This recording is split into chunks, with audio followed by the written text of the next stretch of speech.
Man, the countdown, you can't like just have the surprise we're recording anymore. It gives you a nice countdown. Sorry, But Colin is can't anyone catch on us off going to be guard. on the Zoom or the live link? No one. A couple of people reached out. I don't know if they'll actually show up or not, Okay. but yeah, we'll see. Okay, My it's probably going to be apologies. really loud. Yeah, Sorry. for the audio for me. I'm in a different location. I am coming to you live from my kitchen, dining room, living room area, from the couch. So Still in the Philadelphia, PA, though. still in Philadelphia, PA, where there is one fewer fugitive on loose. Yay! Thanks to a 4-year-old Belgian Malinois, however you say it, called Yoda. Thank you, Yoda, for getting that guy this morning. Yeah. I was reading about that. Oh, yeah. Do you see the pictures? Ooh. Fucking scary. Well, that guy is really scary. I hadn't read about what he did. It's fucking fucked up. Yeah, in the garden that they kept saying, that's 4 miles from my house. Holy shit. Yeah. And guess what? I got a bum wing here, a bum chicken leg. So what am I going to do? Like if he decides he wants to hop in for a snack? Yeah. Chicken leg. Yeah. Jesus. So I had my old high school baseball bat next to my bed. There you go. Yeah. Crazy. But yeah, that was 4 miles. That was not fun. But anyway, yeah, sorry. No, I was just going to say, Ethan, turn your mic volume up or Jeremy's going to be yelling at you. Okay, how is it now? Oh, there you go. That's much better. Oh, okay. Yeah. For my lessons, it's been too loud, so I've been turning it down a little bit. No, fuck your lessons. Yeah, I know. You're right. So, Ethan, where are you today? Yeah, that's right. So I'm Matt's coming from a different room. I'm coming from a different state. I'm coming from Fort Collins, Colorado. I moved here a month ago, and it's awesome. Fort Collins is fucking rules. My partner and I have been talking, and it's only been a month, but we already can't imagine living anywhere else. We're like no desire to go anywhere else. We just want to stay here. It's like our kind of place. Nice. So yeah, so it's pretty great. Yeah, Wi-Fi seems a little bit better than last time we talked. Fingers crossed. We'll see if it stays that way. Ethan's eating his food. If you're wondering what Yeah, that. we need to pick up all that wonderful crunching audio. And I did tell Colin that's what the listeners want. Wait, could you hear it that time or no? Yeah, but it's okay. Yeah, It's okay. We'll give some more audio right here. Oh, there we go. Oh yeah, That's nice. I can't have a beer, so I have a root beer. Ooh, And, Pretty good. Good substitute. Sam and I have been making fun of Bark's tagline because it just says, "It's good." It's good since 18. What's it say? 1898. It's good since 18. That's hilarious. There we go. That's the title of this pod. Or It's if good since 1898. if it's your Sam, she says, "It's good." Like imagine Larry David. It's good. Good, definitely. I love it. Nice. And Colin, where are you coming to us from? Same time, same place, same bat station. Mm-hmm. You do have a different thingy behind you, though, that Eagles tour poster. I might have not been up the last time. I don't think it was. I had already gone to the show, but yeah, I might have not hung it up yet. It looks different to me, or it looks new to me. Yeah. Yeah. It's from the show I went to in April. So the last one we did was before Mother's Day, sometime in May. Yeah. Yeah. So Holy shit. been a little while for sure, but Yeah. Sorry about that, guys. We were on hiatus. That's all right. Everyone, we all like. I wasn't, so I put together that press release that, we sent out for anyone who's listening and saw that, about all the life changes. And like all three of us, I mean, not that it's been like a rough year for all of us, to some people a little bit more than others, but we've all checked off major boxes though. So yes. Major life changes. Like that was not a lie. I was not making that up.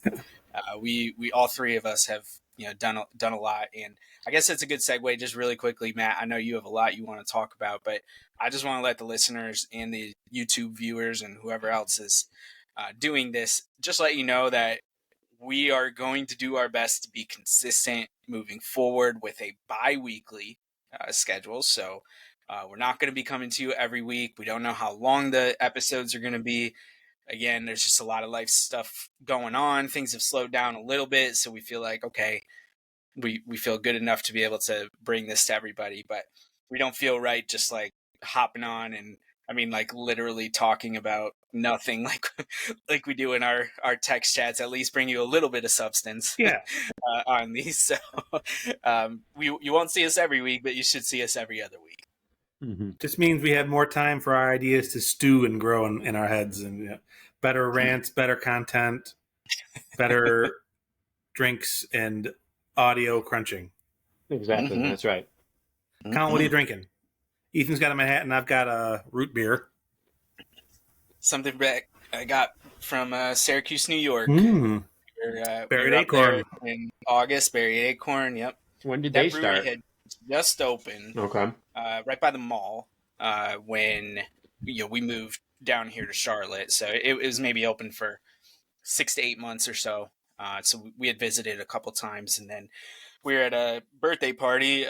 Friend of the podcast, Jake and Kathy Champagne, their oldest daughter, just happened to work out, and they had a keg of Acorn, one of their Pilsners or whatever. And then when I went to Wegmans looking for beer to take home, I saw this IPA, so I was like, yep, grabbing it, taking it home, and have one left over. So I thought I'd pop it on the pod.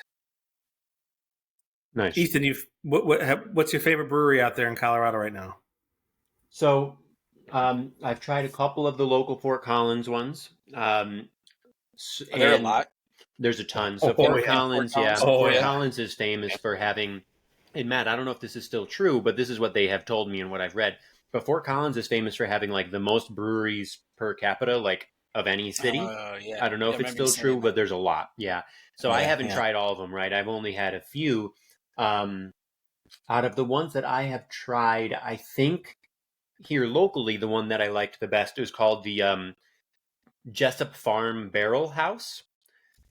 Just a small place, super, super cool hang. We actually biked over there, and it was really tasty. It was I got a couple of sours, and they had like fruit in them, but they weren't like overly fruity. They were still more soury.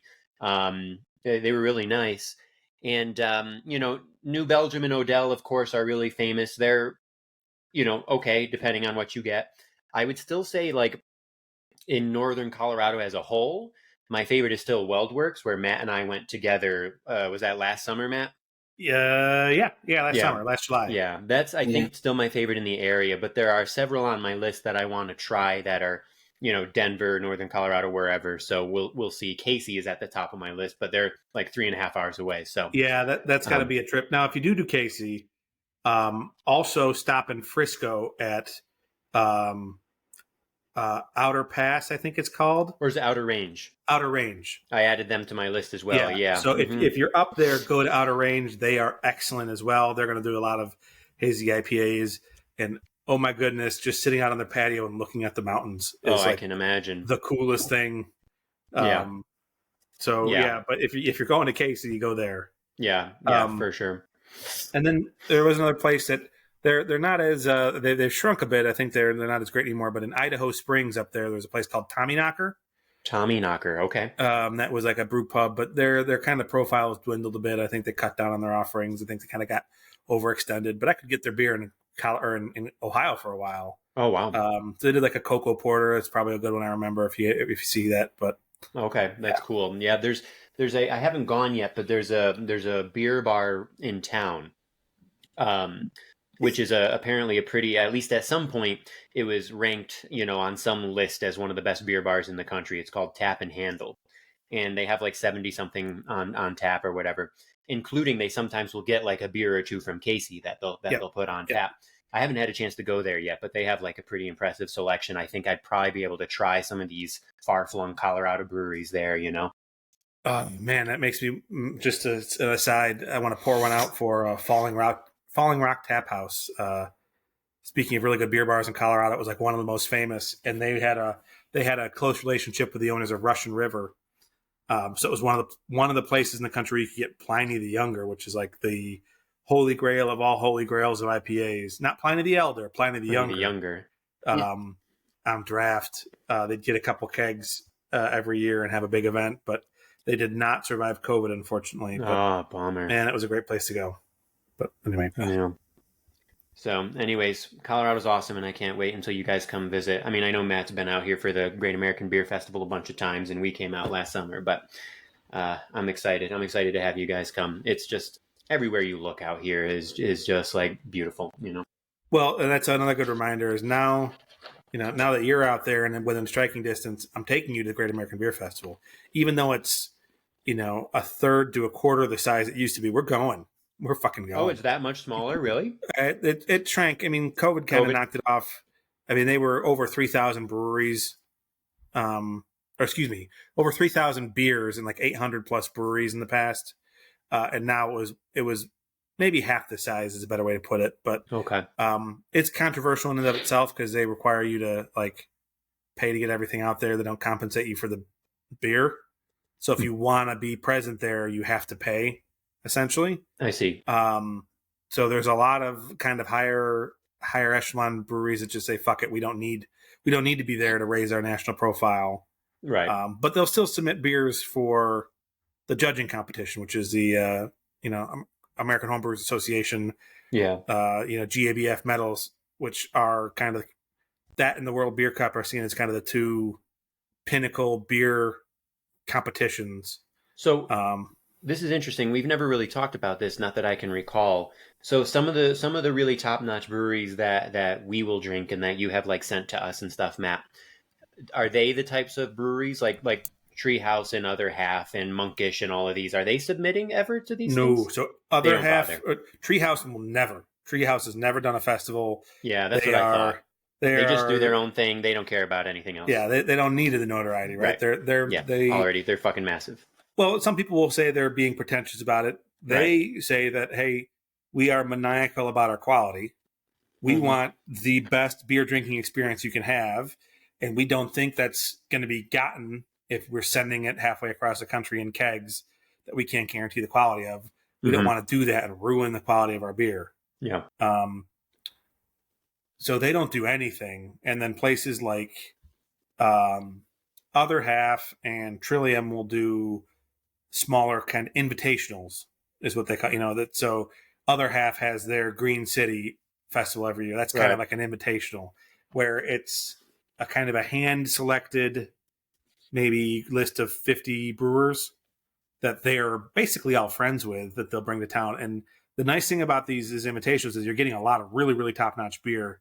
But a lot of the ways they're set up, you're paying more for the tickets, but that's because they're either comping your travel or like in some cases putting you up in a hotel. Like they're doing something to encourage you to come and not just basically have a free donation of beer. They're saying, hey, we're going to pay you for the beer. Or, hey, we'll pay you to come out and pour it because the nerds who are here want to talk to you. They want to be part of the, that's, you don't necessarily get that at the scale at GABF in Colorado. You get some, but you get a lot of volunteers from local homebrewer clubs out there that are, because it's 800 breweries, you need 3 or 4 people at each. It's a massive undertaking. But still, I got to, pat Sam Calagione, the owner of Dogfish out in the back there. I got a beer poured for me by Garrett Oliver, which was like meeting, like, I don't know, one of the original founder sages of the craft beer movement. He was the original brewer at Brooklyn Beer. He's considered like one of the fathers of craft brewing. He's a very, very tall man. He wears a straw hat. And he's very nice, but I just said, thank you, Mr. Oliver. And like, oh my God, he was like a beer celebrity. I was starstruck. It was pretty cool. So you do get that stuff out there. But that's really funny. Really, that reminds me. I've said before. I don't know if I've said it on the pod, but my life is basically a series of Parks and Rec references, and that reminds me so much. Kyle, I don't remember if you'll remember the scene. Matt, did you watch the whole series or no? Maybe not the last 5 episodes. Okay, so Kyle, I don't know if you remember this. Matt, you might remember it. I don't know. There's this one time where they're at like a woodworking competition. And Ron meets this local woodworker who he idolizes. It's just this like old 80-year-old guy who's just like standing there like, and Ron like freaks out. He loses it and he like does his little high pitched giggle and he's like, oh my God, I can't believe it. And Leslie's like, go talk to him. And Ron's like, what are you talking? I can't go talk to him. And it's just literally this old guy standing there in this like high school cafeteria where this woodworking is or whatever. Anyways, the way you were describing it just made me think of that. So no, it was like that. It was really, really cool. It's just like, he sticks out. He's a giant guy, and the hat is his signature. But it was pretty cool. Like, That's holy crap, awesome. it's Garrett Oliver. Yeah.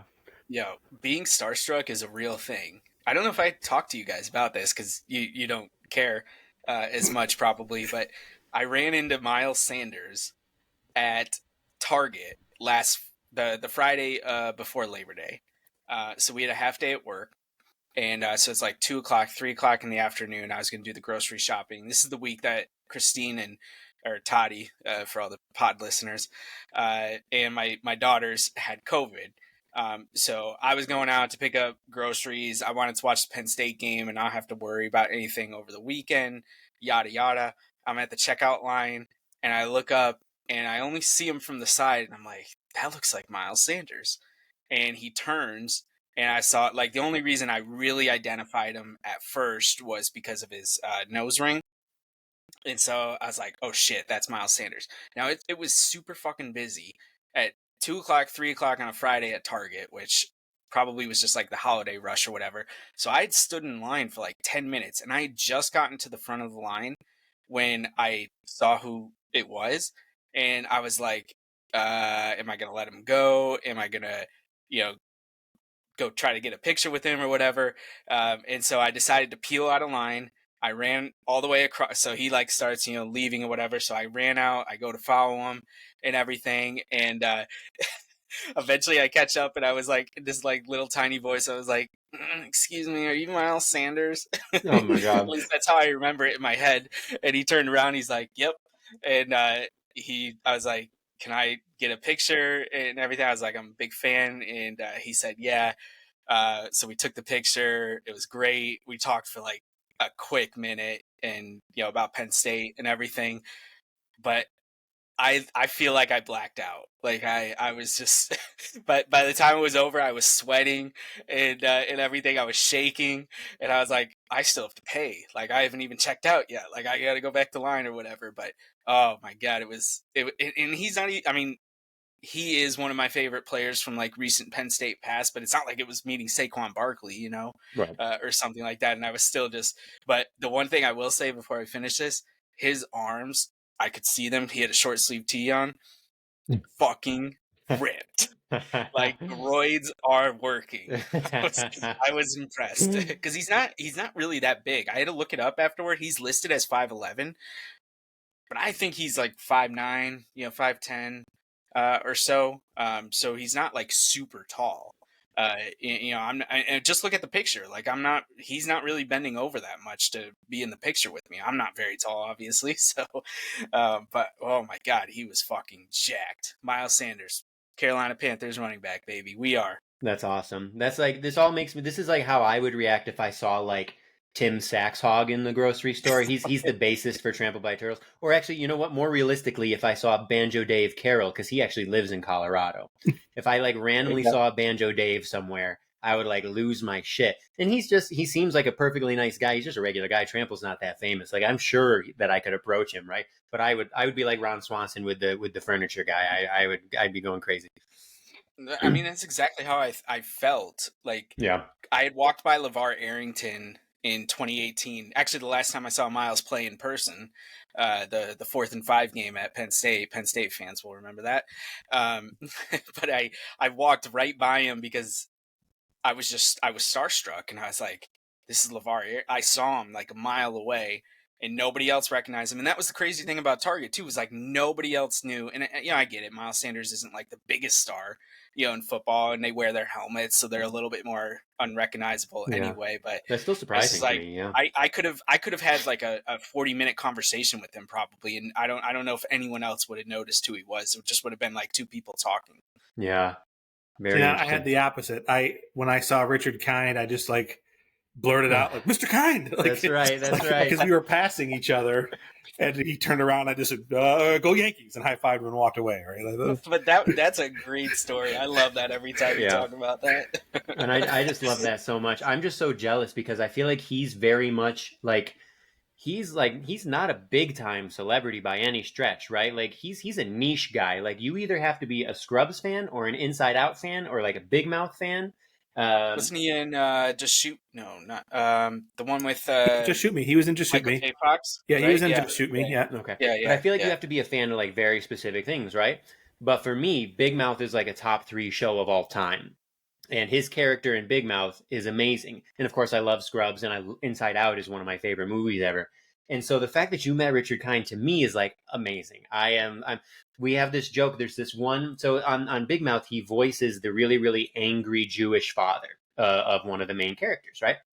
And my partner and I, we joke about this all the time because it's one of my favorite things from 6 seasons of the entire show.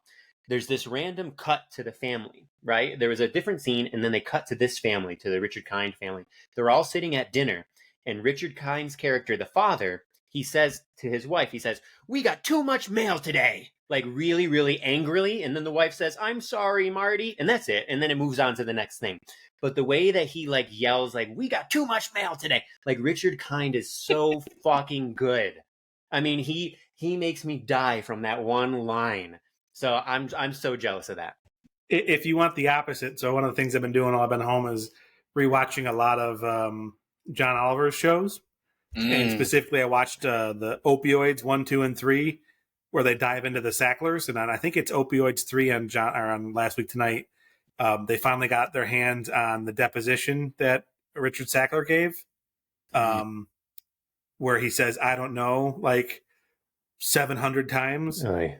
And because it at that point had not released the video of the deposition and were really fighting, John Oliver hired a bunch of different people to say "I don't know" on camera, like Bryan Cranston, Michael Keaton, and Richard Kind. So Amazing. Richard Kind is like, just over and over, "I don't know, I don't know, I don't know," and just and then it's like maybe he says it while eating a sandwich.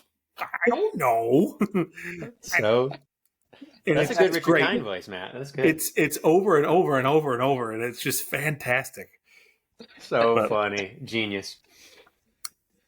Anyway, now that we're done, I also saw Travis Kelce that night, but I'm much happier that I met Richard Kind. Kind of. Is he the Eagles one? Not the Chiefs. No, that Jason's Eagles. Travis is the he's Chiefs tight end, isn't he? Chiefs tight end. Ugh, he's the one who's reportedly dating that bitch. Whoa! Who you got? Whoa! Taylor Swift. Oh, you're gonna get a lot of attention to this podcast for all the wrong reasons. Swifties there, bud. are coming after me. No, I've got a lot of friends at home who are very happy if that's the case, because that means Taylor may come to Cleveland Heights. I guess back home in Ohio. Right. Wait, and as part of this tour, did she not go to Cleveland? No, the Kelceys are from Cleveland Heights, so they think that they might just see Taylor Swift like walking around Cleveland Heights. Yeah. Oh, that'd be hilarious. I don't know if she did make it to Cleveland though. Maybe she'll go to Melt and scarf down some like huge grilled cheese thing. She probably closed the whole store down. You saw what happened when she showed up on the Jersey Shore a couple weeks ago. Okay, we've talked way too long about Taylor Swift. This is not turning into the podcast. Okay, well, one thing, just I will give Travis Kelce. He did shoot his shot. He got rejected, so I don't know how they ended up meeting, but apparently he gave her one of those like friendship bracelets. You make with his number on it, and he tried giving it to Taylor, and they wouldn't allow him to give to her. So funny. Yeah, but anyway, nice. I got a topic for tonight, at least to start us off. No, do it. Okay, that's one plus me equals a majority. So the Angels absolutely are cursed. What a joke. 6 years with the two best players in the game, and they can't make it to the playoffs. So there are certain pundits in certain places talking about trading Mike Trout. I saw this. Would you trade for Mike Trout if you were Brian Cashman, and what would you give up? Oh, this is a great question. Colin, you should go first, though.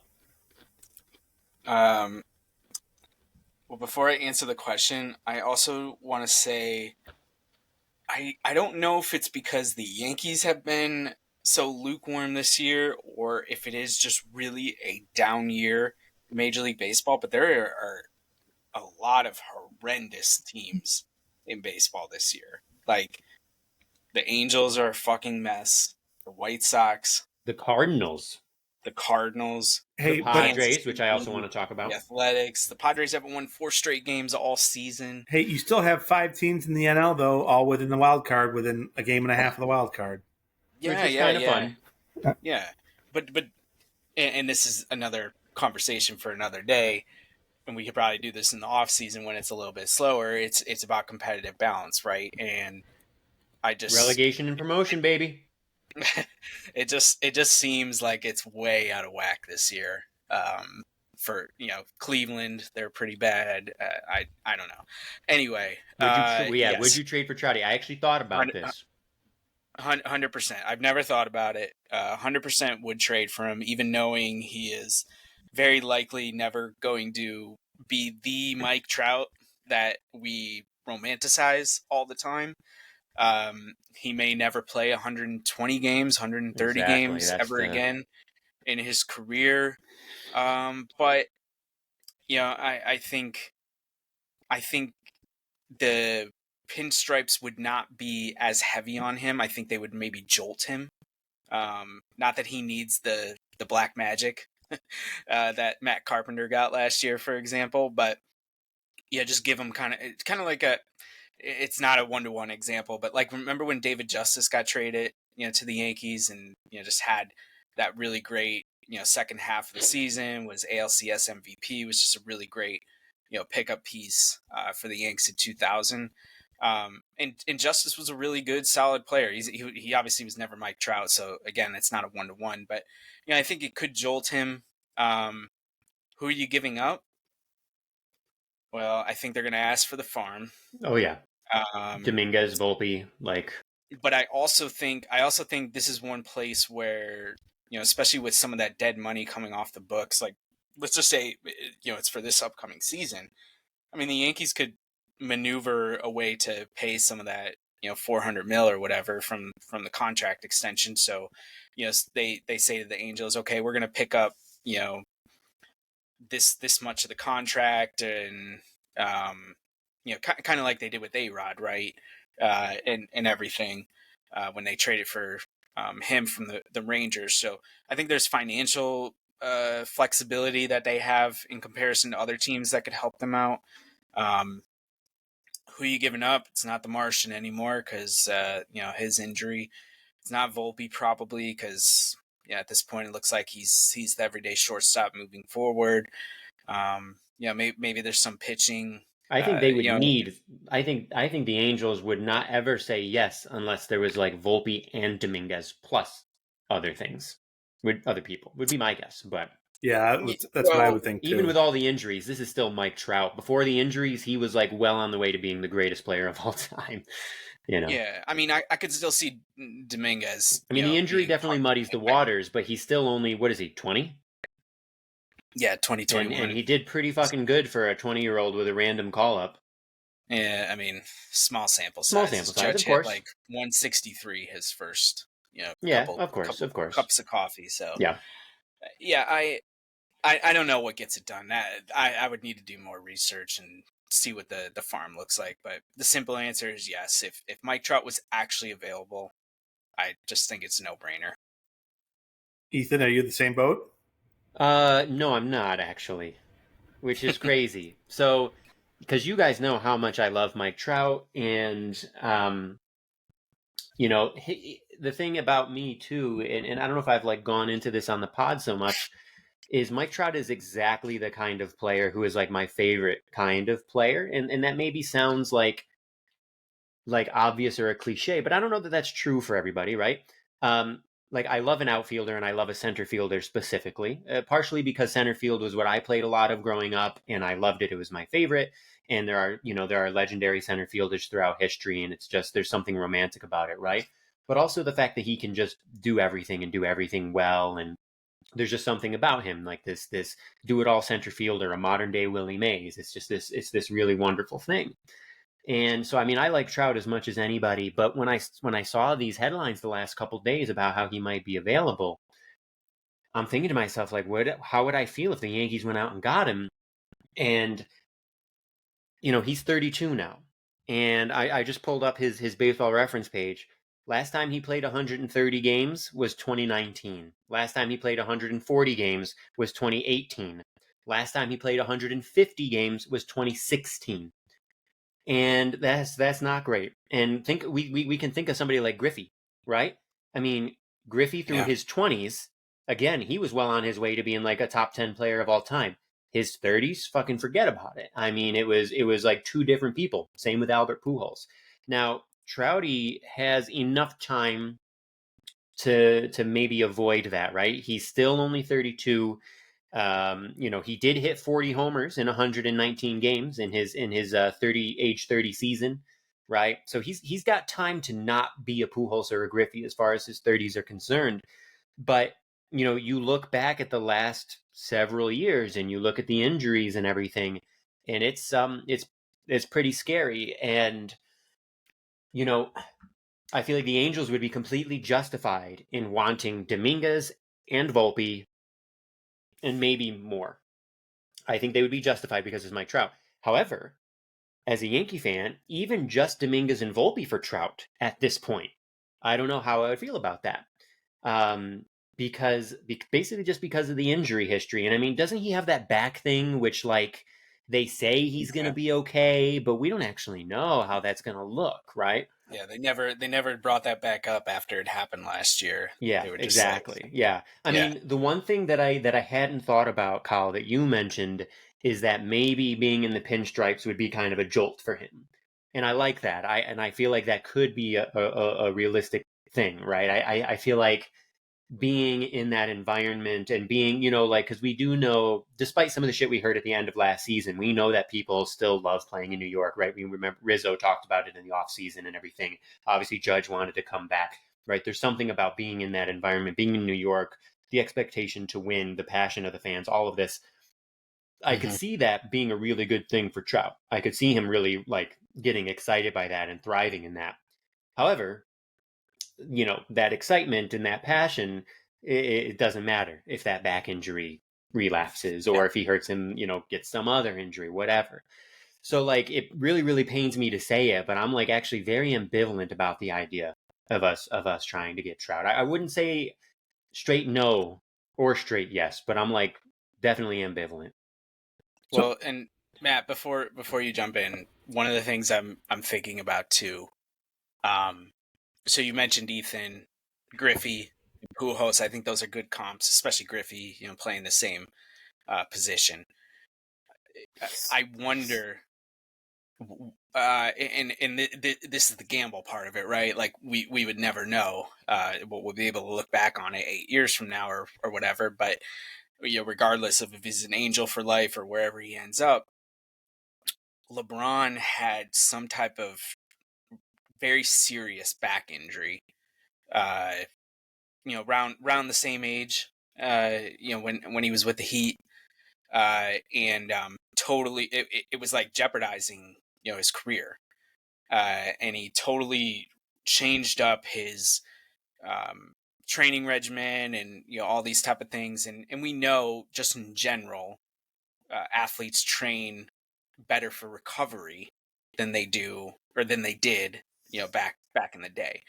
So while LeBron has not been the Iron Man that he was when he was younger, he has still been a very highly productive player, into this is his 20th season, I think, Fucking crazy. in the NBA, which is insane. Now, obviously different sports, and everything, but I do wonder if there's that piece to it where, Trout, if he links up with the right person, he could have more of a LeBron career arc toward the back end of his career, than like Kobe, who fell off after his Achilles, and Griffey, who fell off after all of his injuries, and and everything. So we're never gonna know, but I do wonder about that.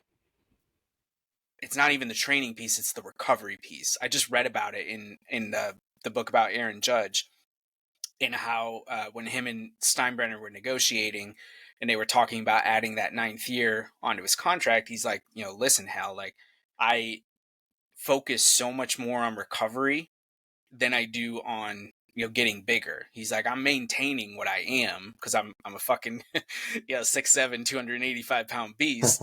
He's like, I'm not trying to get any bigger. What I'm trying to do is make sure that my body doesn't break down, that I can be a productive player into my 40s. Now, again, it remains to be seen, but he's held up pretty good this year. He had the freak toe injury with the catch on the wall, but other than that, he hasn't had any of the injuries that he had early in his career, which could be recovery related.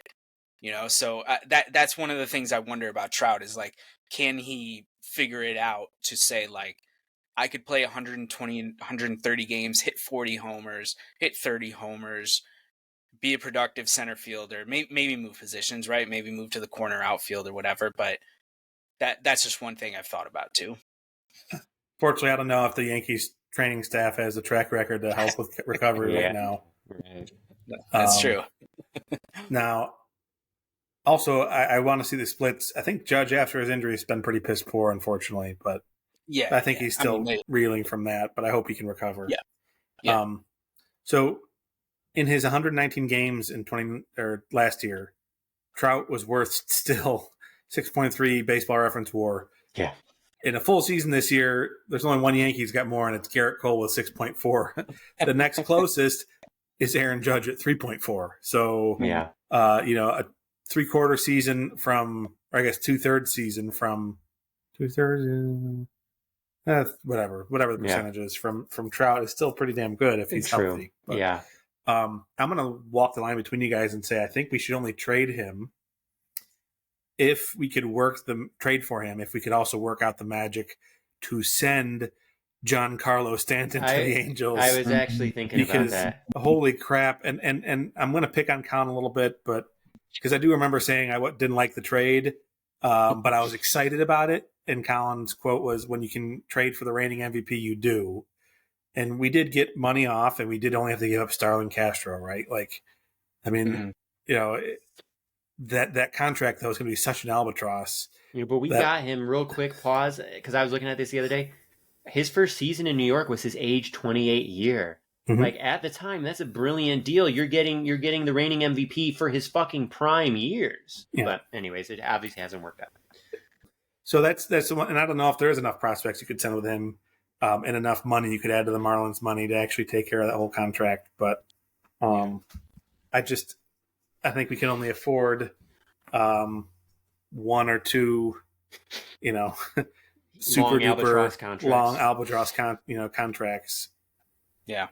Well, and Matt, that's a really interesting point too. I could show you guys the little outline I have in my notes. I'm working on a column for my Substack about Boone, about the roster and everything. And one part about the roster, and I'm not giving anything away because I haven't written it yet. I just have the outline, so maybe I'll think out loud how to get it down on paper. But I was like, the roster moving forward, the bookends are there.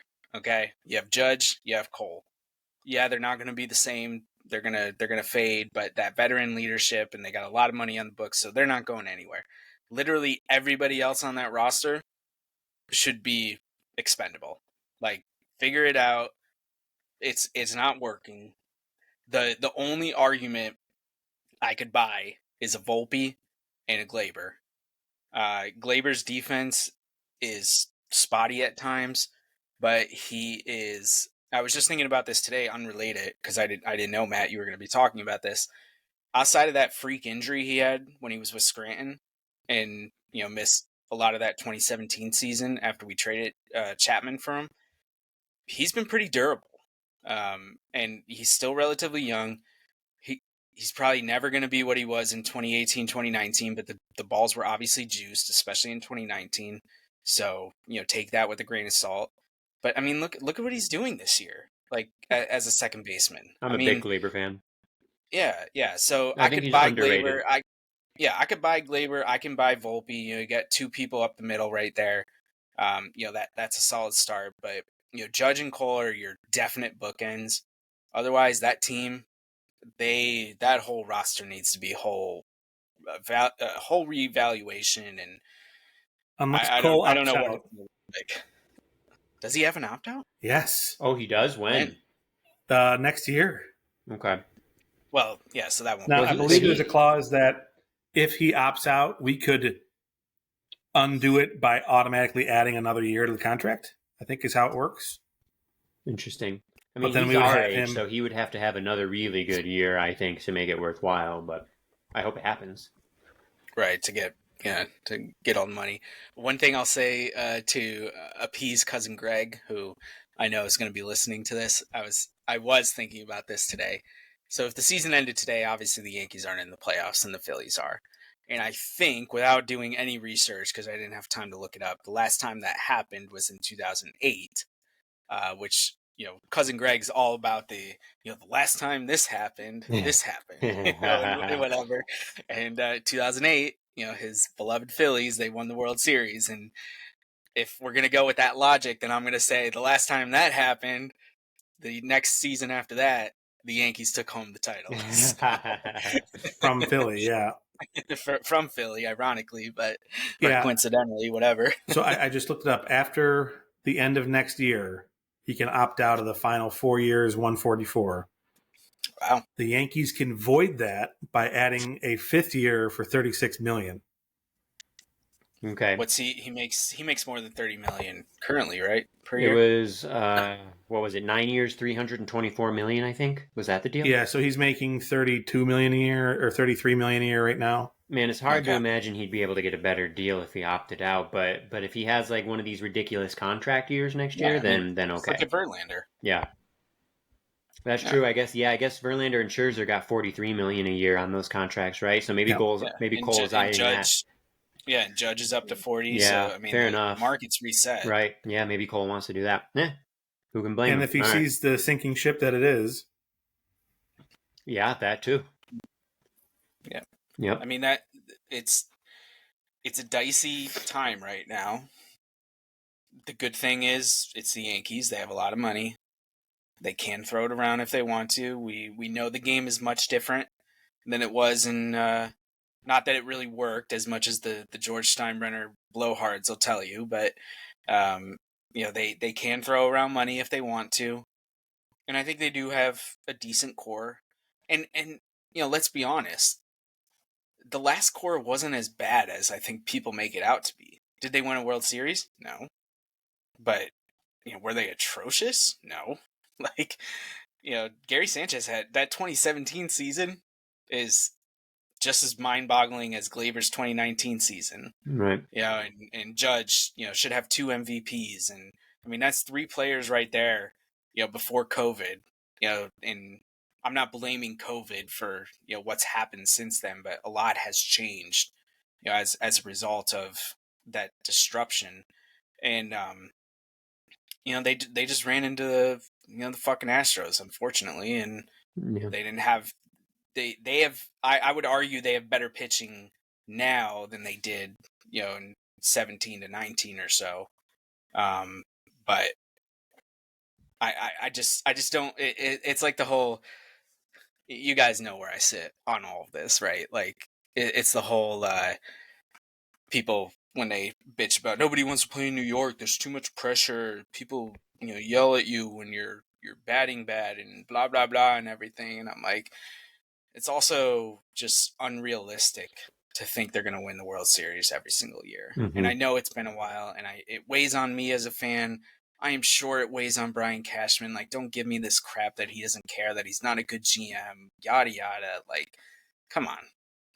It's not like they're a fucking laughing stock like the Colorado Rockies, who have no direction and nothing. Like, speaking of Gary, really quick, his offensive WAR this year is 1.7.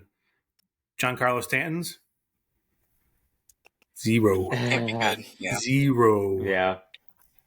I saw his OPS yesterday. It's like 753 or something like that.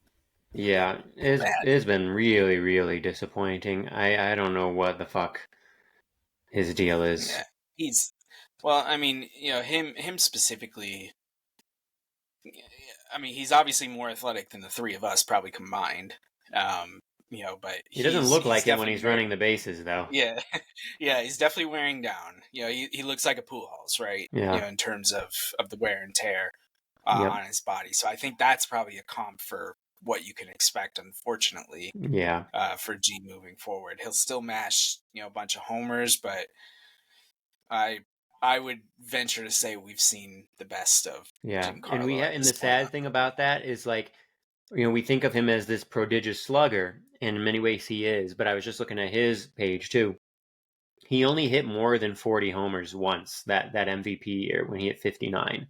He's never hit more than 40 homers otherwise. And I think it's more because of injuries than anything. But it's like, it's one thing if you're going to be a guy who can only do one thing and who can barely move, like, you want to at least maybe provide 40 homers, right? And I don't know that we could even count on him for that at this point, which is really sad. And the depressing thing for me with that is, because I like G and I really am rooting for him hard, and because when he's on and when he really connects, right? I mean, there's nothing more beautiful in baseball than when he really connects with a pitch, right? Piss missile. Yeah, it's just it's amazing, and it's just a huge bummer to see that all happening in Kyle. I'm kind of with you at this point. I think we probably, barring a miracle, we've probably seen the best of him, and it's sad because, again, like what I was saying earlier, we got him for his age 28 season, and again, like with Cashman, and I've said this before, I think he has made a lot of good deals, good decisions the last several years, but due to bad luck, they've just gone really wrong. Like G, having him for his age 28, 29, 30 seasons, that should have been awesome, right? Sonny Gray, that should have been awesome, right? Even like James Paxton, things like that should have been better, in my opinion, and just a lot of bad luck. So I'm not saying that a change wouldn't be a good idea necessarily or anything, but I do still reject this idea of Cashman being like a complete idiot or anything for these deals. Like when I look at them in a kind of a detached way, and I think about how it would have seemed right at the moment, not a bad idea to me. Getting Giancarlo Stanton after he hit 59 homers when he's 28 years old, fuck, like, yeah, that seems good. Sonny Gray, I mean, Sonny Gray has been great his entire career, except for when he played for the Yankees. He's Javier Vasquez all over again, So, yeah, well, we can talk about the potential funeral of the Yankees probably 2 podcasts from now. Although the Rangers are beating up on the Blue Jays again, the Yankees are in a rain delay right now in Boston. They're really, I mean, they play Toronto for 4 games, the last homestand of the season. Like, if they're within striking distance, they're 7 games back going into today. If they won today and Toronto loses, they're 6 games back. If they're within 4 games, going into that series, I mean, and Toronto's still the 3rd wild card. Yeah, we need Texas to lose too, right? Well, that's who they're playing right now. So Texas, that's what I mean, right? So if they're neck and neck, we a lot's got to happen. Well, yeah. Well, Texas jumped Toronto, so Texas is now the 2 in the wild card. Tampa's running away with the 3, although Baltimore is losing again to St. Louis. So, who knows what's going to happen in the East? But whoever gets that 1 seed for the wild card is running away with it. So it's really going to be that 2-3 seed, and I don't know. Stranger things have happened, but one of the baseball things I wanted to ask you guys about is: do you think Matt Olson can get to 60? He's at 51. Yeah, he's got 17 games left. Yeah, roughly a little over 2 or a little less than 2.5 weeks, probably. Yeah. I mean, he's on the Braves now, right? Like they hit a lot of home runs this year. He's on the Braves now. You sound like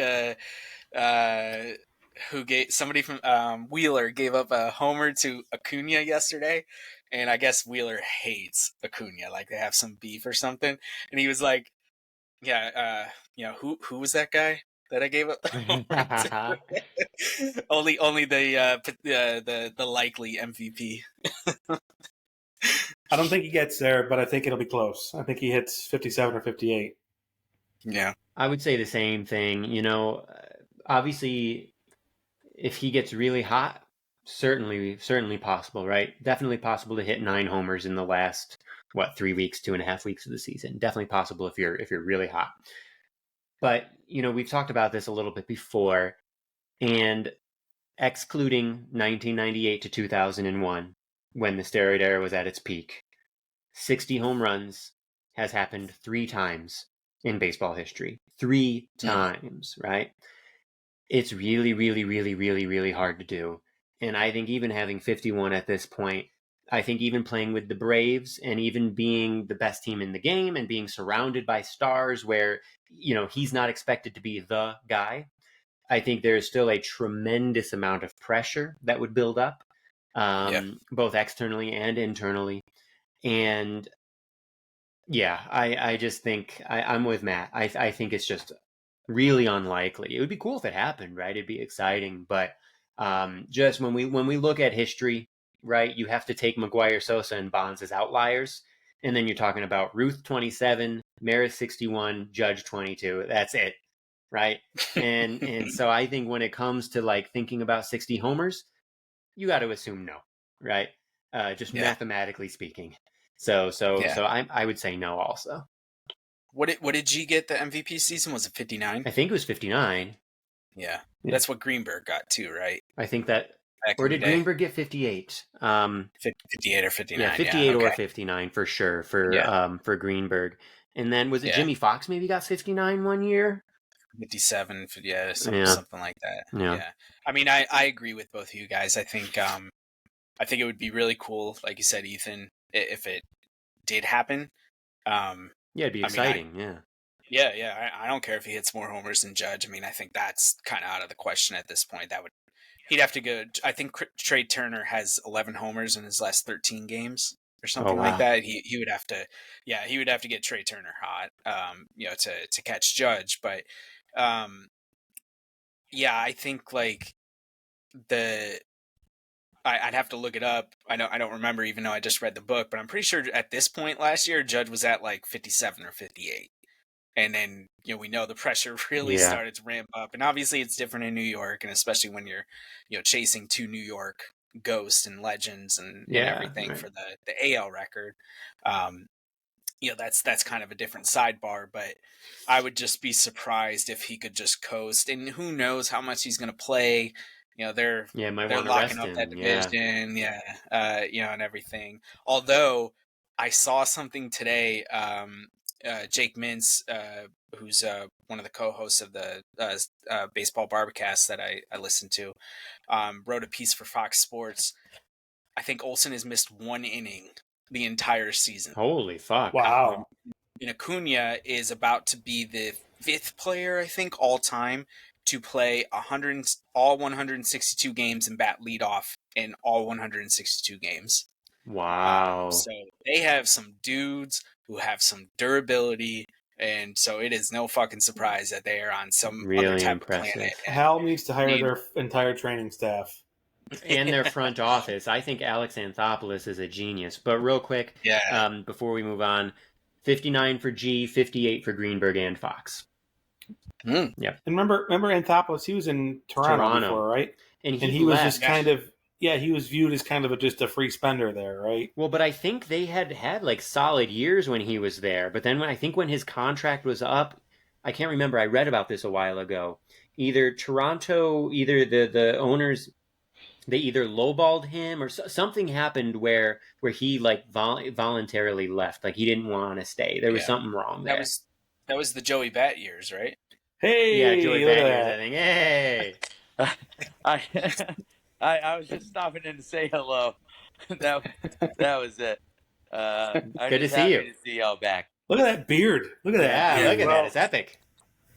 That's only the start of it. We just only beginning or middle of August. So.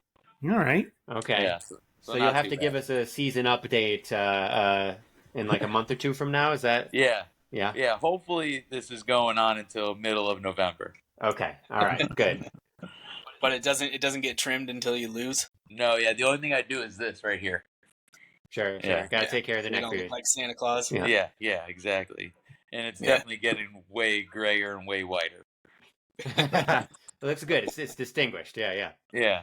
Thank you. All right. Listen, I'm actually checking out. I just wanted to see if this thing actually worked. Wanted to say hello.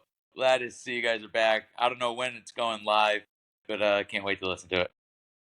Great to see you, Greg. Yeah, Adios, y'all. always good. Later. See you, cousin Greg. Yeah, I mean, what I was going to ask is, was that the Joey Bat years that he? I think so. I think Joey Bass was on the team. I don't know if it was like his best years. I don't know if it was the prime years. But that was the period though, like when he was the general manager there. I'm gonna look up the years right now. 2010 to 2015. Yeah. So yeah, actually, that was some prime Joey Bats years, wasn't it? Yeah. Mm-hmm. Yeah, and let me see. Will it tell me the records on the Wikipedia page or no?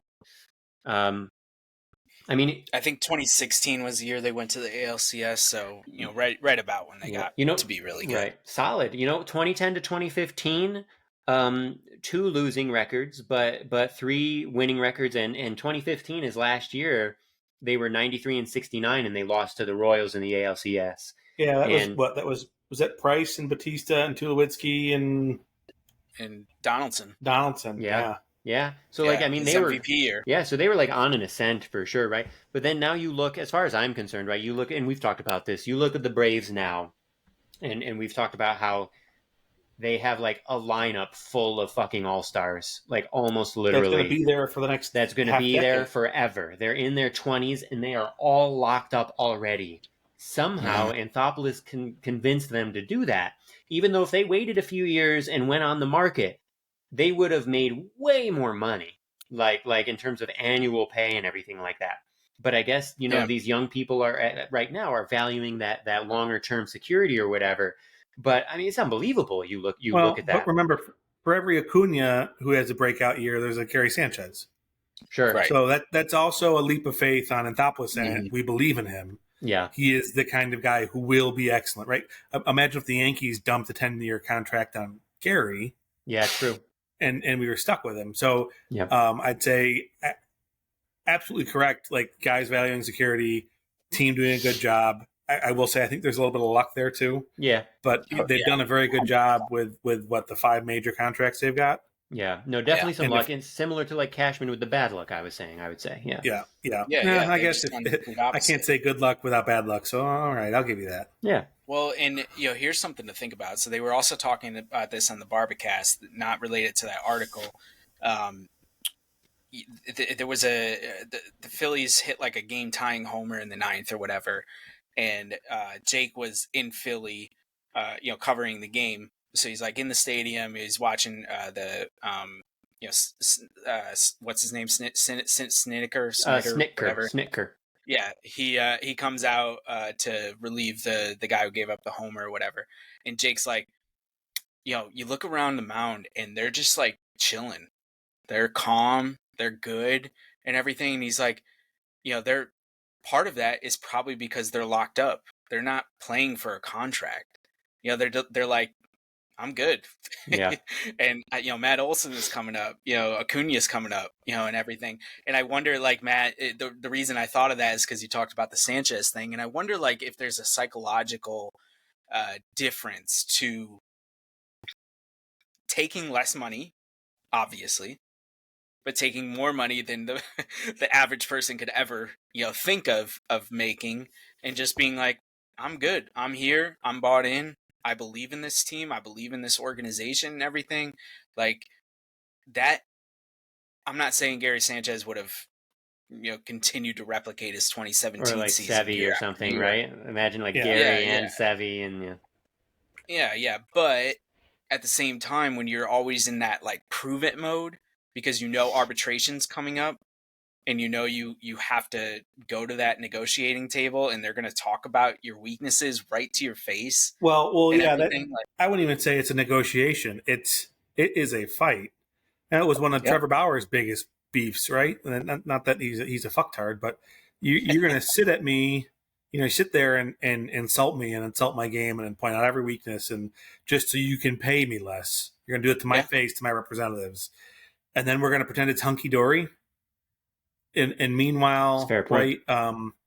There's talk of GMs around the league sharing stats on who's the champion of saving money and who's in arbitration, who's the best team at knocking down arbitration rulings. To say, like, no, I can see that, Colin. I can see where that becomes malicious, right? And that's the beauty of what, like, even what the Angels did smartly, I thought, with Ohtani, right? They should, okay, $30 million. Like, okay, like let's screw this arbitration stuff and just give you what we think you are, Mr. MVP Cy Young, out of this world guy. And they were the only team who was like, you can do whatever the fuck you want. And that's what he wanted. Yeah. Well, but he didn't want teams to tell him what to do. This past year, his last year of arbitration, they just said $30 million. Like they didn't even have like an arbitration. They didn't go to negotiations. They said, "What do you want? $30 million? Yeah. Cool, done." Yeah. And I remember, God, I don't know who the player was. It was in the George Steinbrenner era. It was one of the first arbitration cases that Cashman ever lost, and George was fucking pissed because, like any other fucking billionaire out there, all they want is their money. Yeah. It's like $1 to us, in relation to everything. And so, like, Matt, to your point, like those things are real. Like GMs, and that is part of their job. Yes, their job is to like build the best roster, but their job is also to stay within budget, to like suppress salaries if they can. Do these like little tricks and whatnot and everything. Like, it's a fucking game. Service time manipulation and yeah, exactly. So I just it's just really. I can see both charge for Wi-Fi on team flights. Yes. Oh, I didn't hear about this. Oh my god! Sorry to interrupt you, Colin. The Yankees have to pay for Wi-Fi on their team flights still. Oh my god! What? Yeah. It's crazy. Yeah, but I mean, it's just like I don't know. You're never going to be able to say definitively, like, would it have turned out differently? But if the Yankees had said, hey, we're going to treat all that core from, the baby bombers of, the Sanchez and Judge days, like the Braves did with their core, would it have turned out differently? I don't know. But I also, just me personally, I still don't think that's the way to go about it. I understand the logic of it, but I just think the risk is way too risky. Because I mean, right now they're the best team on the planet, and I hope they win the World Series. I like the Braves a lot. I like Acuna. If the Yankees aren't going to win it, I hope the Braves win it. But 5 years from now, I don't know. What are we going to be talking about? Yeah. Are we going to be talking about the same type of thing with G and some of these players who or Sevy or Hicks or Sanchez, and everything? Like, I don't know. Yeah, that's a fair point. I don't know. I still think Gary's going to Gary. That's my thoughts. So Gary's going to Gary. Yeah. I get it. Well, it's boys. We went over an hour. It's 9:19 for you guys. It's late. It's still early for me. Yeah, rubbing in our face, Mountain Man. Yeah, good for you. Yeah, it's weird. It's a very weird feeling to be doing the pod at this hour. It's still light out. Yeah, well, we appreciate being done before 11 o'clock at night. That's for sure. Yeah. Yes. I mean, I kind of like it too. I have like more of a normal person schedule now. It's kind of interesting. Yeah, yeah. Maybe we can talk all about our personal wins in the future and things like that. Oh yeah, I'll fill in our loyal listeners with a little bit more details about what's going on here in Kennett Square, PA, in the future. But yeah, no, it's a completely different side note. Look at this cool glass I got today. It's drink with me, Elmo, and then it says, "Ha, I'm drunk." Oh, that's amazing. There's a artist out of Pittsburgh called Permanent Hangover. That's his artist name, and he does just goofy nihilistic beer stuff. I've got a tall glass with Oscar the Grouch on it that says "We all feel like trash sometimes." Nice. So that's good. But yeah, I was like, I have to do this. I have to do this one. So love it. All right, well, Ethan, we cannot talk this weekend because your partner is the mortal enemy of Penn State this week. Are you really worried about Colorado State? Illinois. The Oh, Illini. Okay. All right. Are you really worried about the Illini? I wasn't worried in 2021, and they lost them in 9 overtimes. So, I forgot about the that was that game. Oof. Wow. Yeah. Now, Sean Clifford is not the quarterback anymore, so I feel a little bit more confident, but you never know. Funny. So I will be nervous until about 3:30, 4 o'clock on Saturday Eastern, when hopefully I can text Ethan a funny picture of me celebrating. Is Penn State ranked at this point? Is Penn State ranked? What are they ranked? Number 7. Oh, wow. Okay. I didn't realize they were ranked that high. And Illinois, I assume, is not. No, they could have been. I think they won their first game. They got spanked by Kansas last week. They were the number 1 scoring defense in the country last year. Wow. And they have fallen off significantly. They lost a lot of people to the draft. Okay. But it's been kind of bizarre. So that's why I literally have no idea what to expect. Like, are we going to get the team that got spanked by Kansas, or are we going to get the team that gave us a 9 overtime loss in 2021? Right. I don't know. Okay. Yeah. So if we get somewhere in between, we'll win. But yeah. Well, let's root for a CSU upset over Coach Prime and CU this weekend during the Rocky Mountain Showdown. When's that game?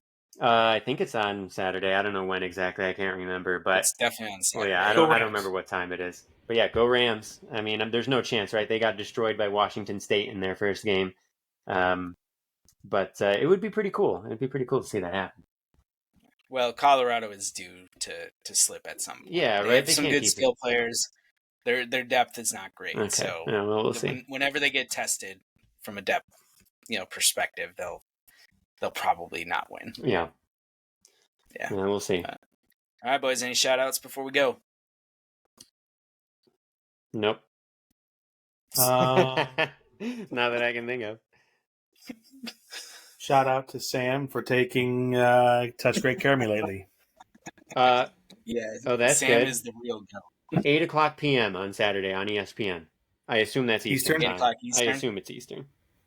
Yeah, it can't be Western. time. Yeah, or it can't be Mountain time. Yeah, it's got to be Eastern time. Yeah, it's prime time. Yeah. Prime time for Prime. That's right. We are Ugh.